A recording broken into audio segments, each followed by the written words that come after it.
Que la paix soit surtout bien guidée.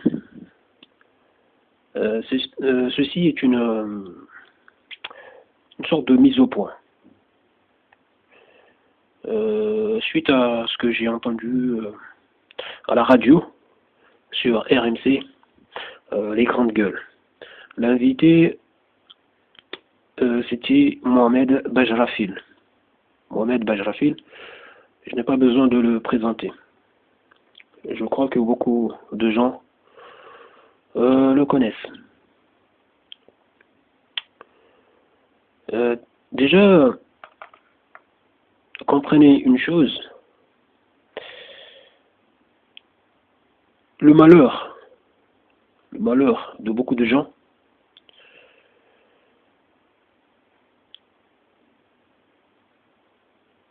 ou même, je pourrais dire, les maux de la société peuvent parfois venir de deux choses. La tromperie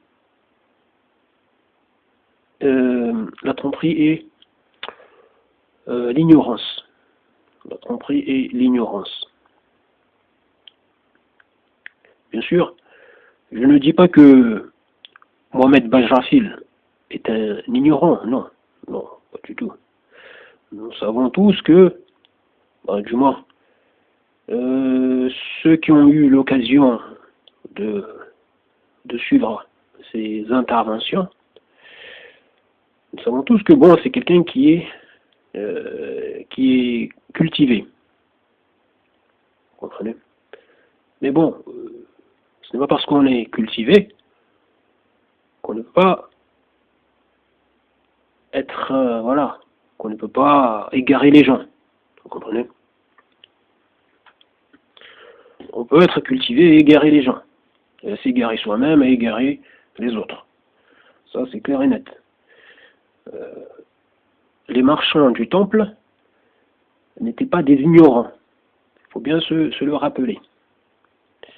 Et même comme Allah Tabaraka wa Ta'ala le dit dans le Coran, que les gens se sont divisés et qu'après avoir reçu la science, après avoir reçu le savoir, ils se sont divisés par esprit de rivalité. Vous comprenez?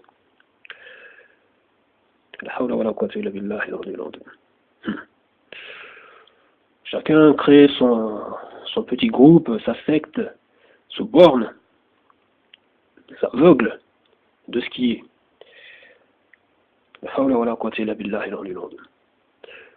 J'ai entendu beaucoup de choses, franchement, au cours de leur échange. Il y a par exemple son affaire là de venir dire que les interdits se sont multipliés. Vous comprenez?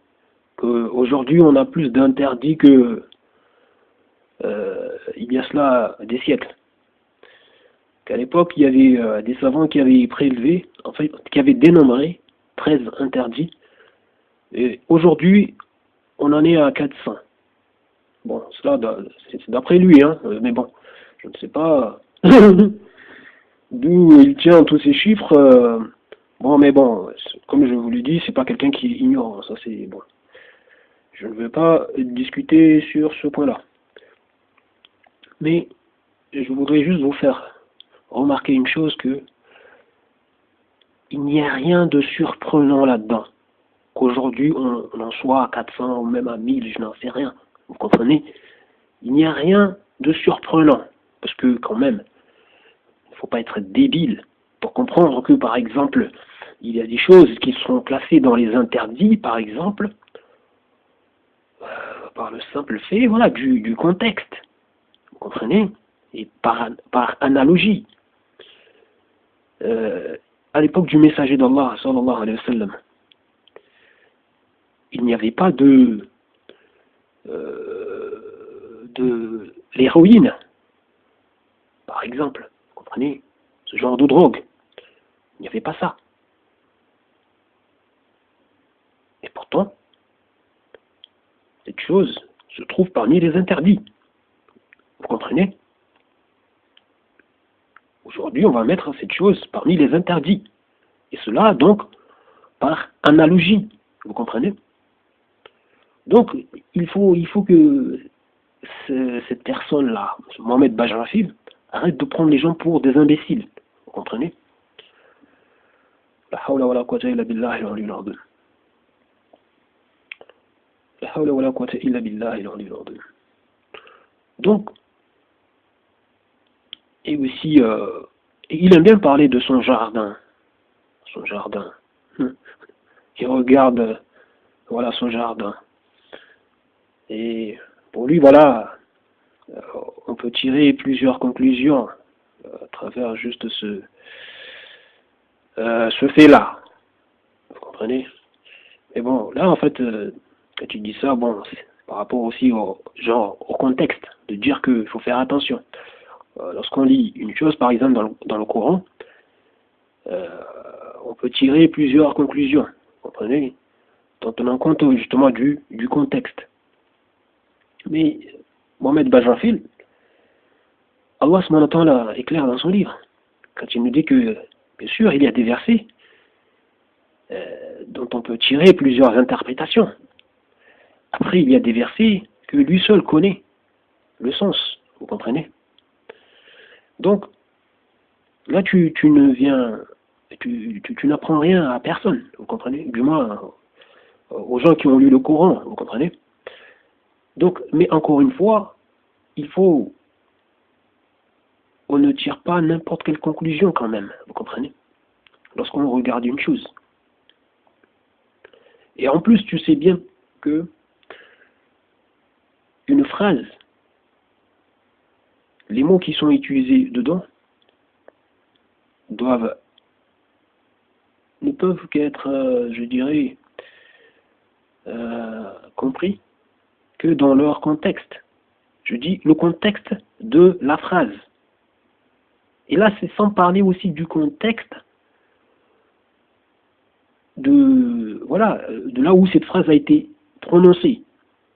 Personne n'est censé être ignorant de ce genre de choses. Donc, il ne faut pas venir parler comme si tu apprenais aux gens quelque chose de nouveau, vous comprenez? Mais encore une fois, il faut respecter justement l'intelligence des gens. Lorsque tu vas lire une phrase, on te dit que telle personne monte à Paris, tu ne vas pas comprendre cette phrase, je sais pas moi, autrement. Vous comprenez? Donc il faut pas venir insulter l'intelligence des gens. Ok? La hawla wa la quwwata illa billahi al-aliyyil azim. Donc, les choses sont claires. Et vous avez parlé du bateau. Le fait d'être dans un bateau et de ne pas pégayer dans le même sens. Bien évidemment, lorsque on est dans un bateau et que chacun tire de son côté, voilà, en fait, on ne respecte pas une conduite commune. On ne pégaye pas dans le même sens. Ben, on ne va pas avancer. Vous comprenez? Et ça sera ridicule. Notre comportement sera ridicule. Voilà, complètement débile. On va rester là, à moins qu'on fasse ça juste, en fait, c'est pour s'entraîner. Voilà, on est là, juste, en fait, bon. Et même là, en faisant cela, c'est-à-dire pour s'entraîner, c'est-à-dire on le fait exprès. On sait pourquoi on le fait. Mais si les gens, voilà, qui essayent d'avancer, qui essaient d'aller de l'avant, mais il y en a, ils pégayent, voilà, dans un autre sens, les autres dans l'autre, bah, forcément, on ne va pas avancer. Et là, en plus, moi, lorsque j'ai entendu, quand vous avez sorti ça sur le plateau, je me suis dit, ces gens-là ont donné le bâton pour se faire battre. Vous comprenez? Ah oui, dans le sens que on ne peut pas faire n'importe quoi et n'importe comment. On doit respecter le sens des choses, la voie à prendre, la direction à suivre. Vous comprenez? L'horizon à regarder. Vous comprenez? Donc, on doit tous aller dans la même direction. Donc, adopter le comportement qu'il faut pour aller dans cette direction-là, dans cette voie-là. Adopter le comportement qu'il faut. Vous comprenez? Pas un comportement voilà, qui ferait que, voilà, on ne va pas avancer. Vous comprenez? Donc, moi, lorsque j'ai entendu ça, je me suis dit, ces gens-là, ils ont donné le bâton pour se faire abattre. En plus, Allah subhanahu wa ta'ala a dit bien dans son livre aussi, en disant que on doit tous s'accrocher à son câble. Bon, il a dit, voilà, câble ou corde, parce qu'il a descendu. Et dans le même verset, justement, il nous dit de ne pas nous diviser. Vous comprenez? Je crois que c'est ça. Oui, de ne pas nous diviser. Et pour ne pas nous diviser, dans une autre sourate, il nous dit de tenir des paroles vraies. Vous comprenez? De tenir des bonnes paroles, des paroles vraies. Parce que le diable sème la discorde entre les croyants. Sadaqallah. Sadaqallah. Vous comprenez? Le diable sème la discorde entre nous. Et il nous donne même une autre recommandation en nous disant, soyez avec le véridique. Et oui. Allahu Akbar. Allah ne fait du tort à personne. Ce sont les gens qui se font du tort à eux-mêmes. Ok? D'ailleurs, là, justement, ça fait une transition par rapport à ce que, justement, vous avez dit concernant le fait de voilà, que les gens viennent à dire aux autres comment ils doivent se comporter et tout, etc. Que vous trouvez ça absurde. Vous trouvez ça absurde que, genre, chacun doit être dans son... Voilà, écoute, tu mènes ta vie comme tu veux. Voilà, pour vous, c'est ça. Alors que même, vous voyez, en France, avec la législation du Tarout, l'abandon à la République, vous-même, vous dites, voilà, on ne peut pas faire ce qu'on veut. On doit respecter la loi. Pourquoi ça doit être valable pour le Tarout, mais pour Allah, ça ne doit pas être valable. Hein?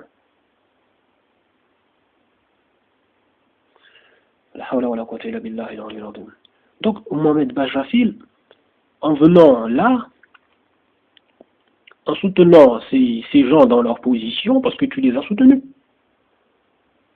en abandonnant cette direction que, bon, en gros, tout le monde, voilà, on n'a pas à contraindre qui que ce soit, attention, là, je ne parle pas du fait d'obliger quelqu'un à avoir foi en Dieu, et ça, c'est Allah, bien dit dans son livre.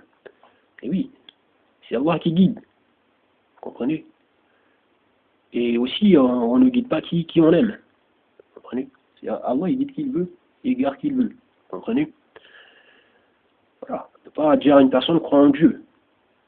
Écoute, la personne, par exemple, va embrasser l'islam sans avoir foi en Dieu. Ça peut... oui, j'imagine, il y en a beaucoup, il doit y en avoir plein. Hein. Mais de toute façon, en islam, il n'y a pas de souci. Une personne peut être musulman, considérée musulman, même si la personne n'a pas foi en Dieu. Mais du moment que cette personne, en fait, ça ne regarde, cette personne ne dit pas ça. Ne dit pas aux gens qu'elle n'a pas foi en Dieu. Parce que dès lors que cette personne dit qu'elle n'a pas foi en Dieu, la personne a annulé directement, en fait, de manière apparente, son appartenance à l'islam. Vous comprenez? C'est clair et net. C'est ça les règles. Donc, mais restons-en juste... excusez. Donc, par rapport justement au fait de Mohamed Bajrafil, c'est ce que vous avez tenu comme propos, vous et les autres. En fait, il y a une entorse à l'islam, une entorse énorme. Parce que Mohamed Bajrafil n'est pas censé ignorer que Allah subhanahu wa ta'ala a dit dans son livre que les croyants et les croyantes sont alliés les uns des autres. Ils commandent le convenable et interdisent le blâmable. Vous comprenez? C'est dans le Coran, ça. En plus, il dit même que vous êtes la meilleure communauté qui... Et voilà. Qui est pour les gens. Vous comprenez? Donc, on commande le convenable, interdise le blâmable, etc. Donc, on ne peut pas faire comme si tout cela n'existe pas. Et venir dire aux gens, en gros, voilà, non, chacun fait ce qu'il veut. Hein. Non, non, il existe des règles, il existe des lois. Donc on ne peut pas être dans le déni de tout ça. Il faut arrêter. Voilà. La hawla wa la quwwata illa billah al-aliyyil azim. Les règles sont là, après il y a des conditions d'application. C'est justement qui fait que, par exemple, comme on dit, quand on observe, quand il se passe telle chose, quelle est la réaction, l'attitude à avoir face à cette chose? Des choses sont claires et nettes. C'est ça ce qu'il y a dans le livre. Quand il se passe telle chose, ou quand on voit, ou quand on sent, ou on désire telle chose, voilà ce qu'il y a à observer, ce qu'il y a à faire. Vous comprenez? Ce qu'il y a. La hawla wa la quwwata illa billah. Mais venir dire des choses, mais c'est vraiment pathétique. Des choses qui n'ont absolument... C'est vraiment des paroles de kouf, d'apostat. La personne n'arrête pas de vendre. La hawla wa la quwwata illa billah. Même de venir dire que la France applique la charia. Il l'a il l'a répété, mais c'est complètement dingue. Mais écoute, apparemment tu ne sais pas ce que c'est la charia d'Allah. Tabaraka wa ta'ala. Et du moins, bon, tu sais parfaitement tout ça. Mais bon, voilà. Quand les gens veulent se montrer un trompeur, bon. Écoute. Et tu sais bien que le premier pilier de l'islam, c'est quoi? C'est ce qu'on appelle le kalimat tawhid. La parole de l'unicité. Le fait de reconnaître qu'il n'y a de divinité qu'Allah. Ok? Allah est le vrai Seigneur. Il le dit dans son livre. Il le dit, il est le vrai Seigneur. Et en dehors de la vérité, qu'est-ce qu'il y a si ce n'est l'égarement? Il le dit dans son livre. Donc, il n'y a de divinité qu'Allah. Et il commande aux gens de s'écarter du tawhid, de s'éloigner du tawhid, de ne pas les adorer. Vous comprenez? Donc, Mohamed Bajrafil, lorsqu'on fait les choses au nom du tawhid, on ne le fait pas au nom d'Allah. Ok?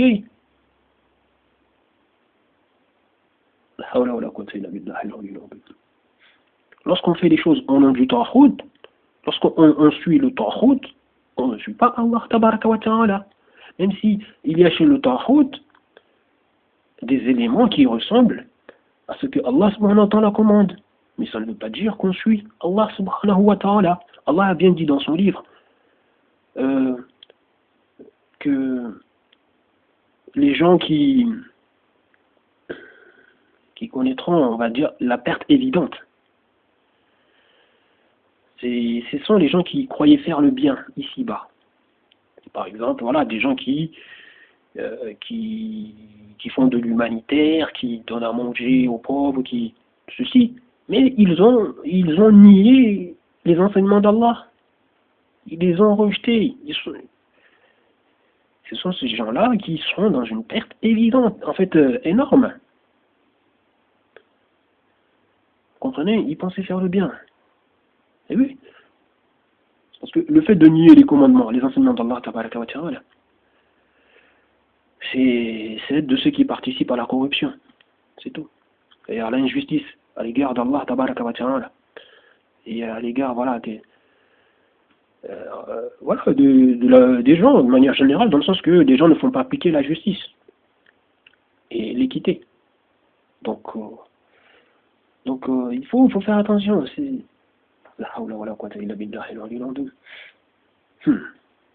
Et là, justement, même, il y en a là qui ont parlé du voile. Parce que bon, c'est un sujet qui passionne tellement ce tissu qui est posé sur la tête. Voilà, que les croyants portent sur leur tête. Les croyantes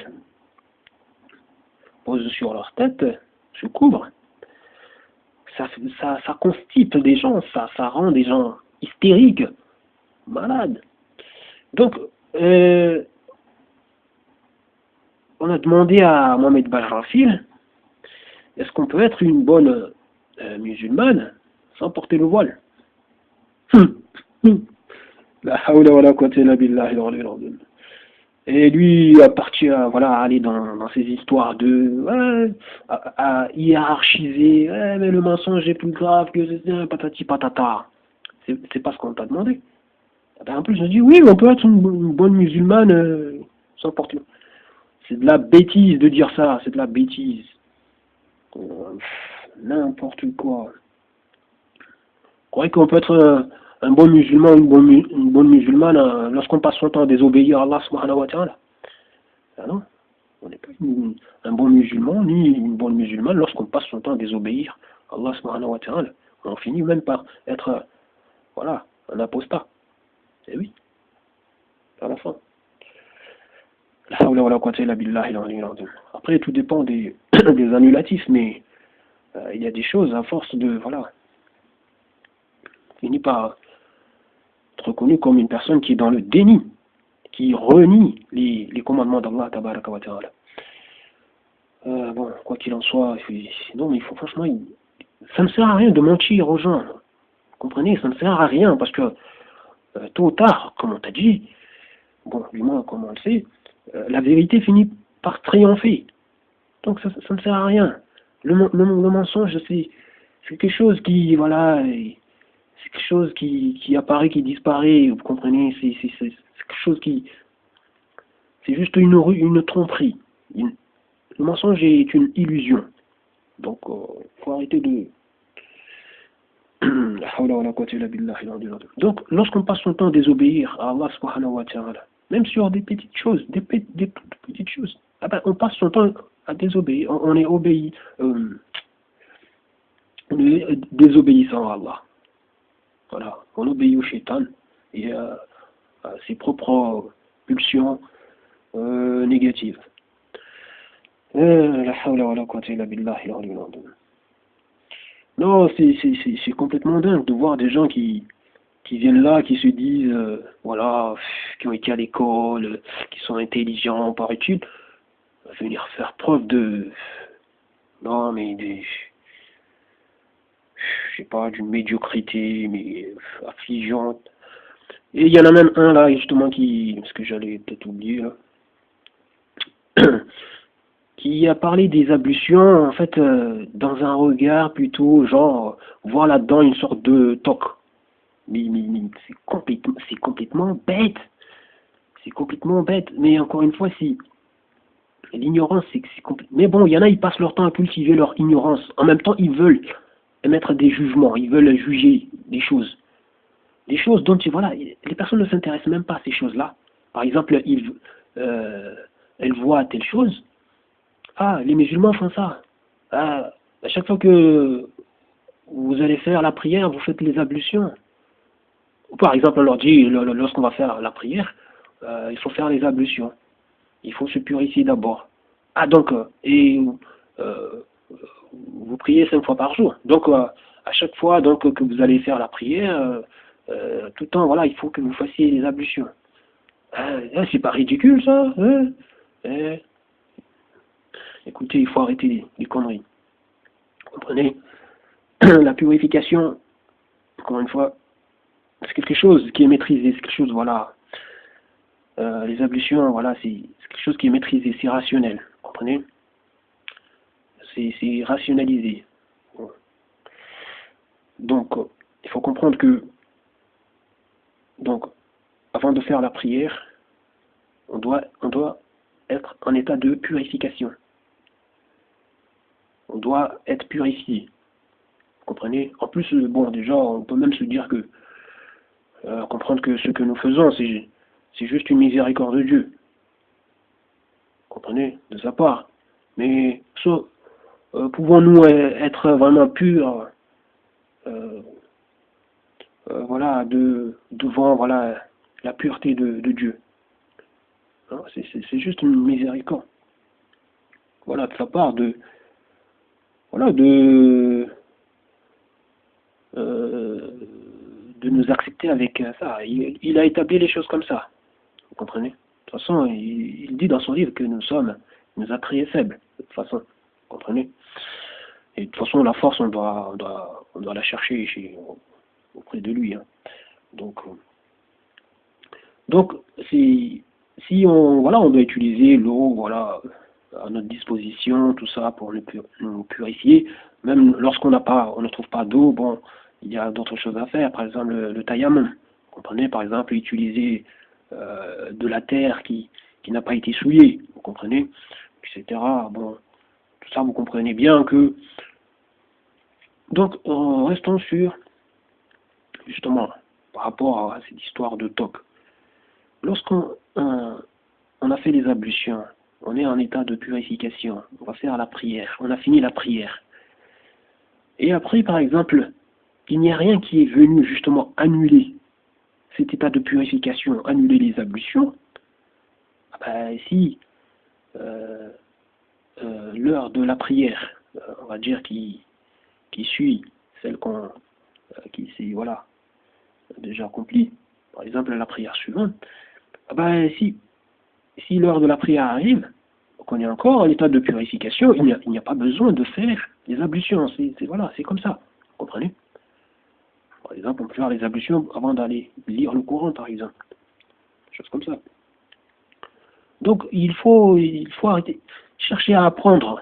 Apprenez. Apprenez que d'être là à vouloir juger. Alors, vous ne connaissez rien. Mais c'est absurde. Même un sociologue, pour connaître le comportement d'une société, il ne va pas là tout de suite, ah, il regarde, ah, ok. En fait, mais il passe du temps pour voir ce qui est spontané, ce qui est constant, vous comprenez? C'est en prenant le temps d'étudier qu'on arrive à dégager, voilà, et à tirer des vraies conclusions. Bon, du moins à se rapprocher peut-être d'une réalité. Mais être là, voilà, parce que bon, les gens ont du mépris pour les dites religions, donc en même temps ils veulent critiquer des choses qu'ils n'embrassent pas de leur savoir, mais c'est complètement dingue. C'est comme il y en a un là qui, lui, bon, ça fait longtemps, je l'entends toujours dire la même chose. Des gens qui sont un peu rageux, qui ont une haine qu'on dit, des religions, entre guillemets, et la personne vient dire à Mohamed Bajrafil que, bon, tout ça c'est Dieu, tout ça c'est une croyance. Que j'ai dit, personne ne peut m'apporter, personne voilà, d'entre vous, ou d'entre nous, là, ne peut apporter la preuve formelle que Dieu existe. Et Mohamed Bajrafil, là comme un idiot, il reste là, il ne répond à rien par rapport à ça. Mais c'est complètement dingue. Mais je dis, c'est une personne qui se réclame de l'islam, c'est une personne qui se réclame. Non, mais en plus, islamologue, imam, mais il est resté là. Mais c'est complètement fou.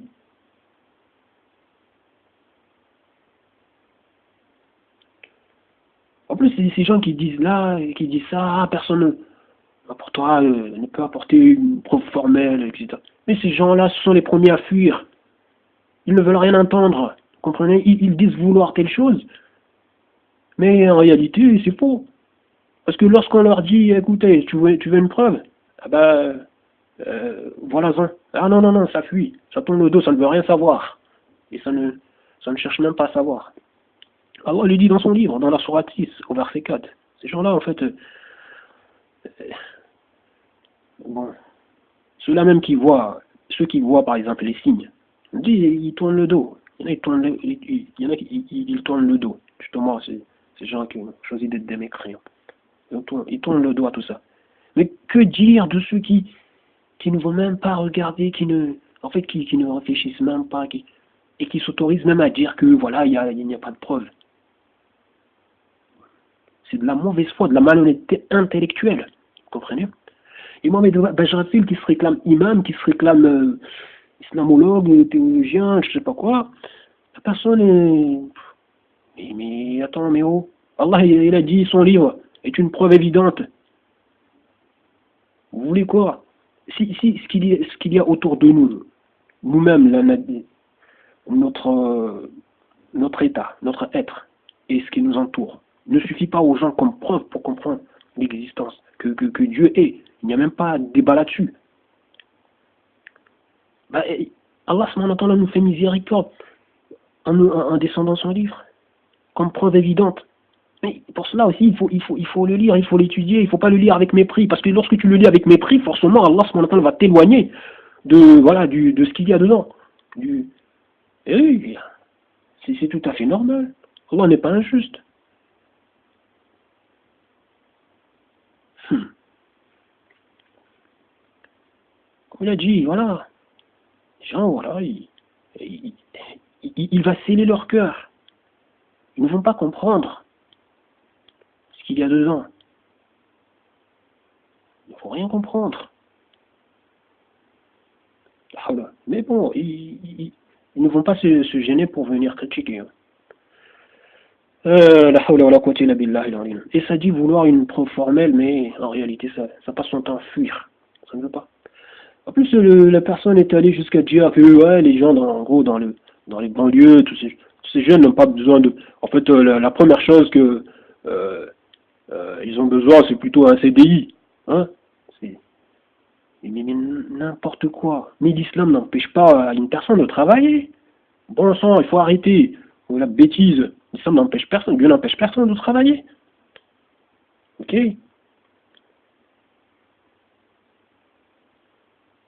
Même si, bon voilà, les règles sont que tu ne peux pas aussi travailler dans n'importe quoi, ni à n'importe quel moment. Par exemple, si c'est l'heure de la prière, ben tu ne vas pas prioriser ton travail. Parce que Dieu est prioritaire dans tout. C'est celui qui te donne ta subsistance. C'est pas parce que tu vois que voilà, tu te lèves le matin, voilà, tu es allé travailler, que tu vas croire que c'est grâce à toi. Non, pas du tout. D'ailleurs, Dieu le rappelle dans son livre. Parce que des gens, quand Allah leur donne quelque chose, ils disent c'est grâce à leur science, à leur savoir, qu'ils ont cette chose-là.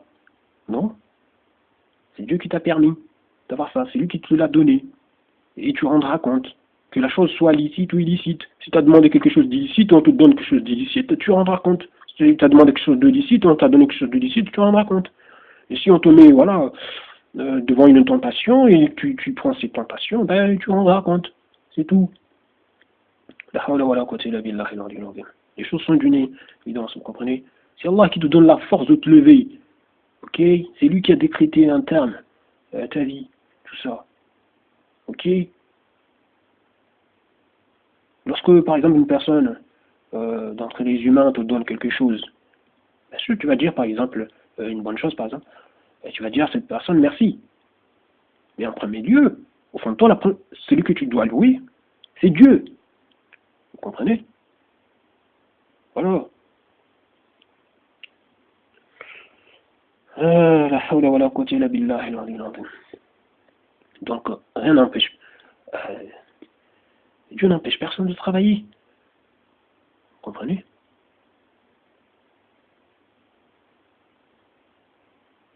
Et l'islam d'une personne, et par rapport voilà, à des conditions. Si tu es dans des conditions qui annulent ton islam, annuler ton islam. Si tu es dans des conditions qui maintiennent ton islam, ben, tu es dans l'islam. Vous comprenez? Tout est selon des conditions. Et aussi, par exemple, en parlant des fleurs, hein, tout à l'heure, en parlant des fleurs, ben, si j'aime telle fleur, tel type de fleur, ben, je ne vois pas pourquoi je vais pas vouloir avoir ces fleurs-là dans mon jardin. Hein. Si j'aime ces fleurs-là, peu importe si, voilà, c'est des fleurs, bon, écoute, les mêmes roses, ben, de mon enfance, peut-être, voilà, ben oui, j'aurais envie de les avoir tout au long de ma vie, jusqu'à la fin de ma vie. Ben, le problème, il est où? Donc, pourquoi vous voulez que le musulman jette l'islam? Les commandements, voilà, de Dieu. Il y a dans le Coran et dans la Sunna de son messager, alayhi salatu wassalam. Et même là, au passage, là, par rapport, je profite, voilà, une fois, ces gens qui rejettent les hadiths et tout, Allah, il parle des 10 nuits, les 10 nuits dans son livre.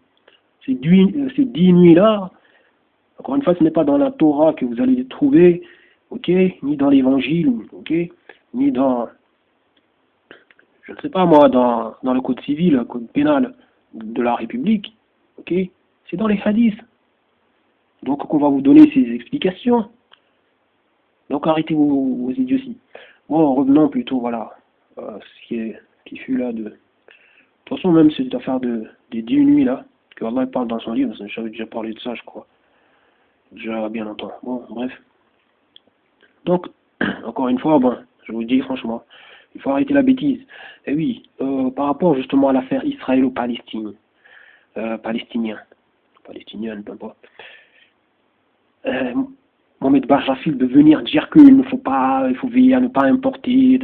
Mais c'est du n'importe quoi ce que tu as dit aux gens là, c'est du n'importe quoi. En plus, tu insultes l'intelligence humaine, même s'il n'y avait pas Internet, tout ça. Voilà. On voit même que même des gens qui ne sont pas musulmans, eux-mêmes, voilà, ils sont sensibles à ça. Que dire alors des personnes qui se disent musulmans, alors que tu sais bien que comme c'est dit dans, voilà, par exemple, même Allah il le dit dans son livre que les croyants sont des frères.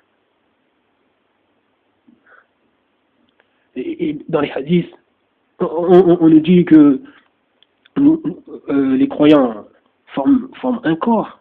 Lorsqu'un membre est malade, et tout le reste est affecté. Et oui, on doit aimer pour son frère ce qu'on aime pour soi-même. Vous avez tout ça. On ne peut pas, par exemple, accorder la sécurité à un mécréant qui combat des musulmans. Et oui, on ne peut pas. Par exemple, tel pays va accorder sécurité par exemple, à un autre pays, voilà, par exemple, un chef, le président d'un autre pays, par exemple, voilà, qui est mécréant, qui combat des musulmans. Non, c'est pas valable. Ce genre, ce n'est pas valable. Vous comprenez? Il faut que voilà, que les musulmans soient d'accord ensemble. Que, voilà, cette personne ne combat pas des musulmans. Et c'est les règles. Moi, je ne comprends pas pourquoi. Voilà, dites juste que bon, écoutez, il faut résoudre cette affaire d'Israël aux Palestiniens. Il faut trouver une solution. Ok, diplomatique, je n'en sais rien. Ne venez pas là tromper les gens. Ok. Et même pour ce qui est de l'antisémitisme, vous savez parfaitement bien que l'islam ne vise pas les gens, les individus en tant qu'êtres, mais c'est les comportements, c'est tout. Les comportements, voilà, voilà, c'est les propos des gens, voilà, et leurs actes. C'est pas les. Donc il faut arrêter de venir faire un faux procès là, systématique, voilà, à l'islam, voilà, d'être là toujours à coller l'antisémitisme à l'islam. Arrêtez vos bêtises là.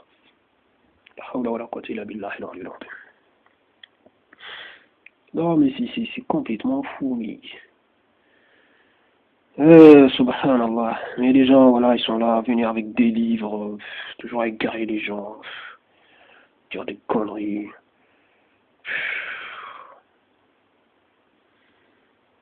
C'est fou, hein. C'est fou. Plein de mauvaise foi, à droite à gauche.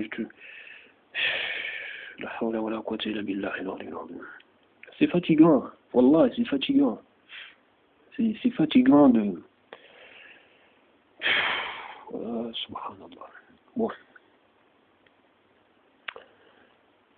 Donc, ne venez pas là dire que c'est pathétique, mais pathétique. Les gens ont une haine de l'islam.